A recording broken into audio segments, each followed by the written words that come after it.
A person will ask the question, am I gay? To explore this question, we need to talk about sexual orientation. Some think that sexual orientation is binary. That is, that people are either 100% pure straight or 100% pure gay. Is this true? Does this make sense when we also have bisexuals, people halfway in between?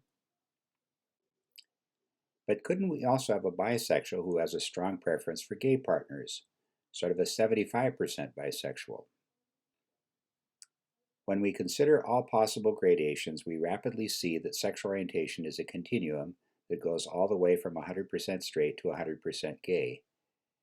Alfred Kinsey, called the father of the sexual revolution, researched sexual orientation and found that it was a continuum. He proposed what he called his Kinsey scale that went all the way from exclusively heterosexual, a 0 on one end, to exclusively homosexual, a 6 on the other. The Wikipedia article on his scale notes that there are over 200 such scales demonstrating broad scientific acceptance that sexual orientation is a continuum.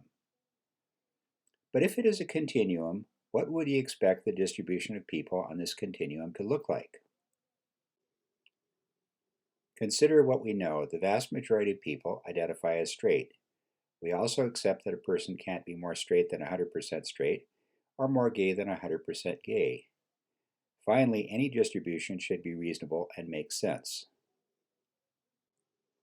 I suggest that such a graph would look something like this. Since we think of straight as by far the most common characteristic and gay to be comparatively rare, we would expect that the further away from the common attribute, the fewer individuals would display a gradation. Someone could propose a distribution that looks substantially different than this, but it would require a scientific explanation for the weird bumps or dips. Now let's break this graph into quadrants and label them predominantly straight, trendy gay, and predominantly gray. Remember, the shape of this graph was just created so that we can shove an approximately correct percentage of the population we observe into straight and gay sides of the graph. But we find something interesting. While there are more people who are predominantly straight than trending straight, there are considerably more who are only trending gay than predominantly gay, and extremely few, if any, are 100% pure gay.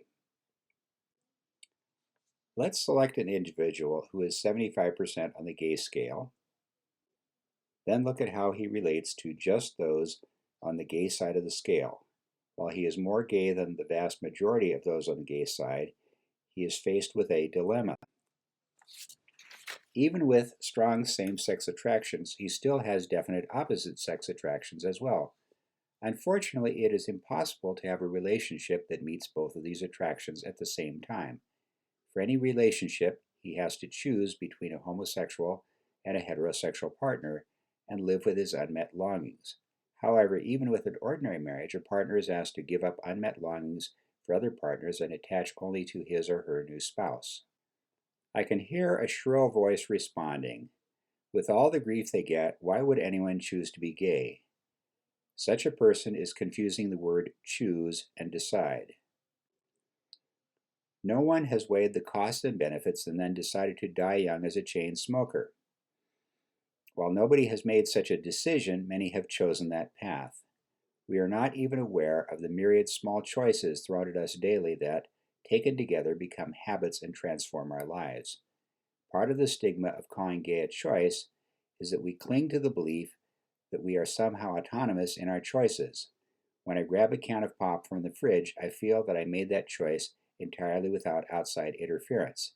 Yet the soft drink industry spends billions of advertising dollars to influence my actions. The question, am I gay, is pointless because it fails to recognize we are all on the same continuum, and it is really a cry asking, how do I deal with where I am?